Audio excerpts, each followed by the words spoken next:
Hello everyone, I'm Brian. Today I'm reacting to Surviving the Storm, Strategies for Weathering Hopeless Periods, Acharya Prashant. So I thought this was kind of in line with the last video I did with Gorgopal Das. So let's see what Acharya here has to say about it. Hello sir, good evening. Oh. My name is Bhavya Verma. Sir, my question to you is, many times in life we go through such period where we lose our hope and there is absolutely no motivation and we feel very down, and no matter how much harder we try, nothing works out. So sir, how do you push yourself through these worst phases of life? Thank you sir. Advice for this one. Sometimes, again, you need a break. Just stop whatever it is that you're trying to do and go do something else. Do something to clear your mind. Again, it all depends. Like, if you have a quiz tomorrow, well, you know what? You're going to have to push through it. If you have a test. If you have a week, take a day. Just complete break. Go have some fun for one day. And then come back to it. See how that feels. I mean, you got some time, hopefully. You know, sometimes just clearing the mind helps. That's what advice I would say. You know, just do something else. Don't think about it. Completely drop it. Go have some fun. Go hang out with friends. Go out and eat. Splurge a little bit within the means, just to hopefully flush out whatever the thing that's kind of holding you back. Can you hear me? I think I have made sense of your question. Yes sir, I can hear you. Okay. So you're asking me how to survive those times, right? Yes sir. See, all such episodes come in a particular context, correct? The context has to be of unrelenting struggle. So I'm trying for something, and when I'm trying for something, I find myself upon a lean patch. I'm meeting failures, things are not working out, people are deserting me, plans are failing, such things happen, right? And when such things happen, as you said, there is a certain lack of motivation and de-energization. And one wants to still pull through those times. What is it that one wants to remember then? What is it that one must always remember?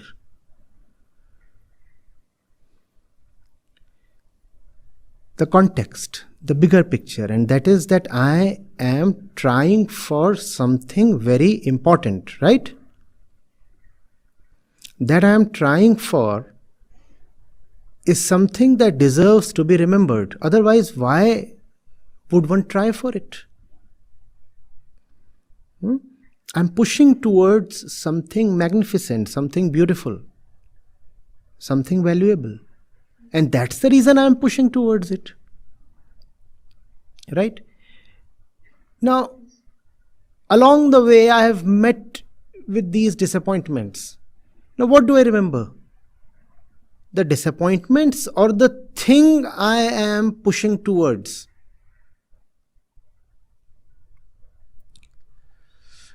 If the thing I am pushing towards, if the thing that I am pushing towards is not valuable, then even the disappointment has no worth. The disappointment matters only when the thing that I'm trying for is worthy enough, right? Yes sir. Interesting. The way I understood that was the sheer fact that if there's something you're striving for, or let's do the other one. If there's something that you're doing and you're failing at it, it has no value to you. You shouldn't be disappointed because there's no value to be had. So your disappointment in it is just valueless, I believe. And then if you're striving for something good, then your disappointment has value because of what you are trying to achieve. Whatever that goodness that you're trying to do is valuable. So if you do something that's valueless, your disappointment is it's weird to say it's less value.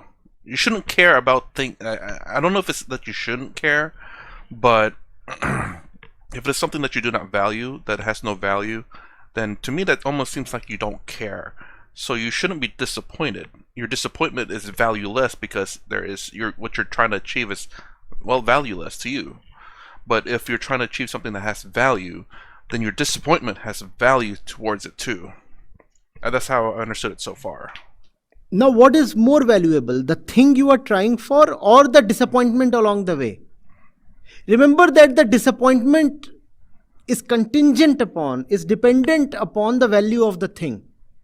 So the disappointment has to be smaller. The value of the disappointment has to be smaller than the value of your target. Correct? So in the moment of disappointment, obviously disappointment will be on your mind. But what is it that you should remember more?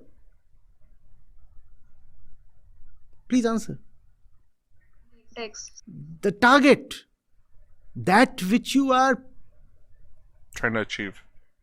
climbing towards. That's what you'll remember, right? And when you will remember that, then this that you're calling as a defeat or setback will simply be an opportunity to learn. Because that's a non-negotiable, the target. The target is something so compelling that I have to keep moving towards that at all costs. Along the way, if defeat or disappointment is upsetting me, so be it. I will not give up on the target, obviously. The target is love. It cannot be abandoned. Right? So this has now come to me and this is annoying me. What do? I use it as a resource. Because I have to go uphill. It's a steep climb. So I'll take everything that comes along the way as a resource to be used. I'll use it as a learning opportunity. I'll not use it as something that makes me forget my aim, my love.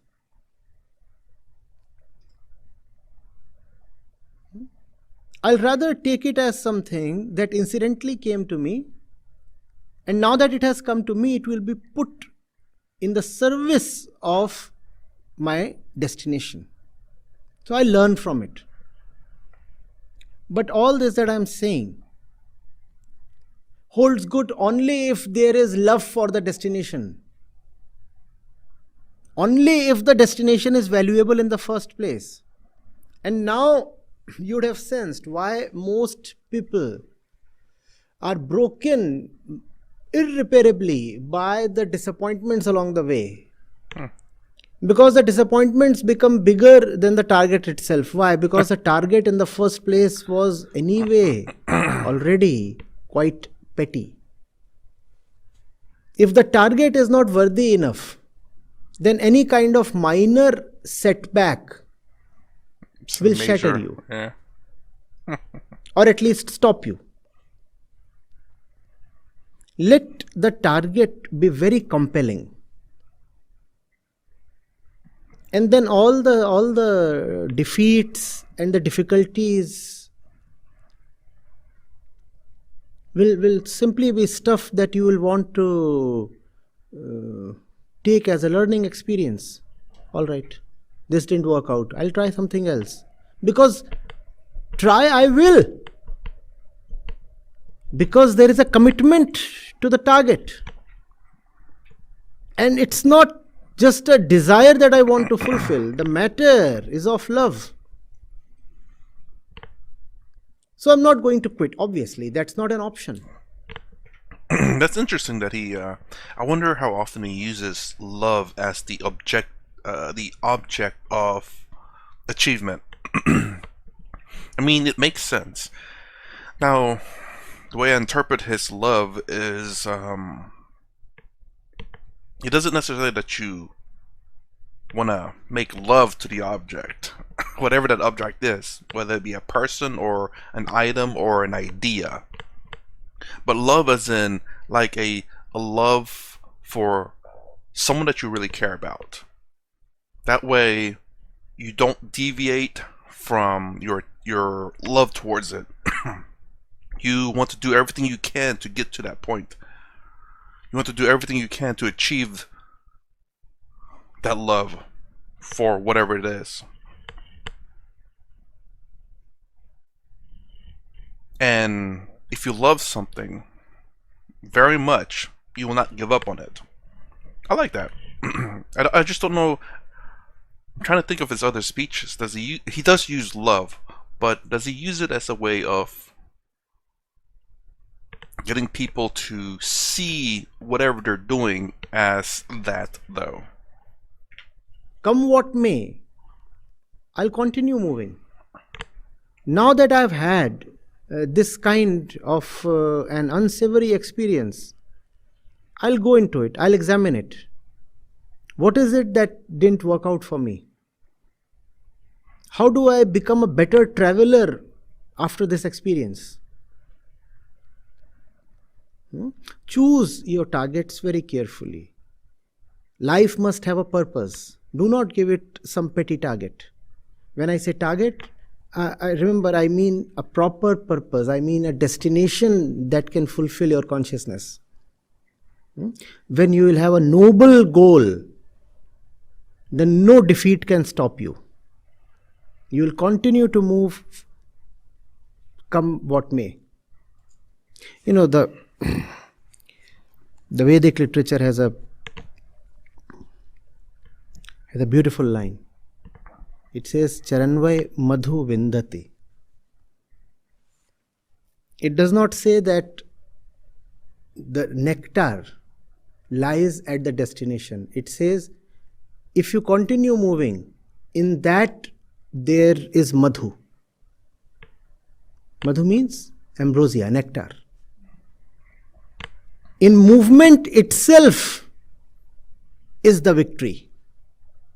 But you can continue moving irrespective of the setbacks only if the target is great. The target has to be something you just cannot give up on. Do not choose anything small or little as your desire or goal or target. Charaiveti, charaiveti. Keep moving, keep moving. Not as a duty, not as a discipline, but as love.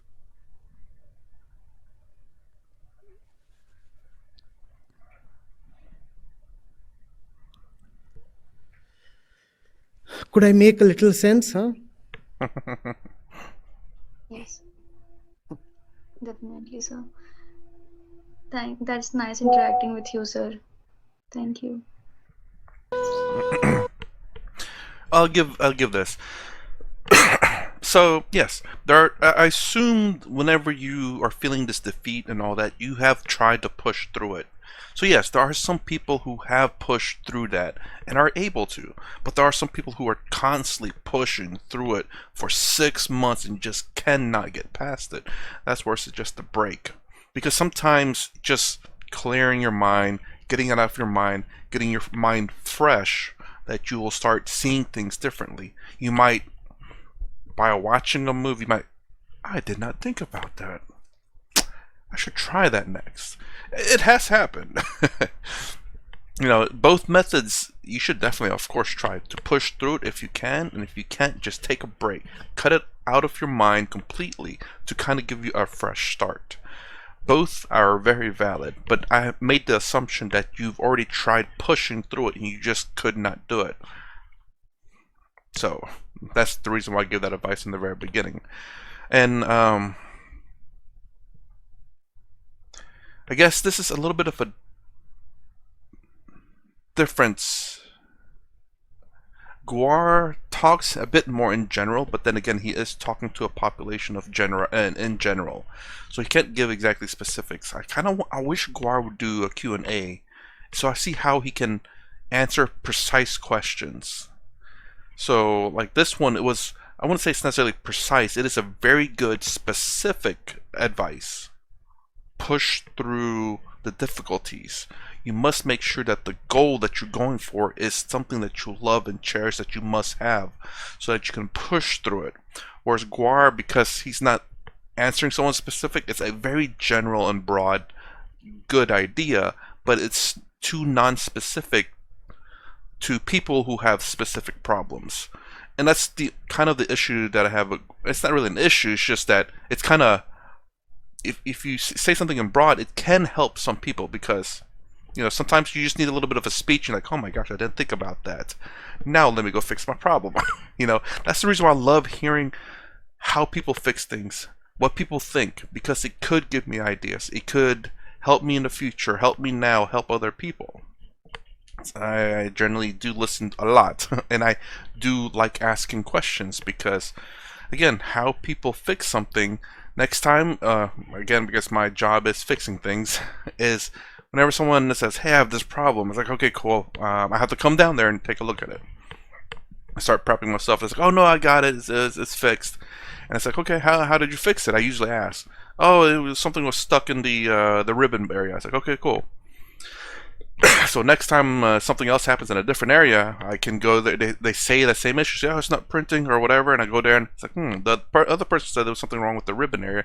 I can check the ribbon area. It's like, oh, look, there's the problem. I learned how to fix something because someone else fixed it. That's the way I look at life. So anyways, that's my reaction to Surviving the Storm with Acharya Prashant. If you like my content, please consider subscribing, thumbs up, the sound down below. Thanks for watching. I will see you in the next vid. That's really a weird outro.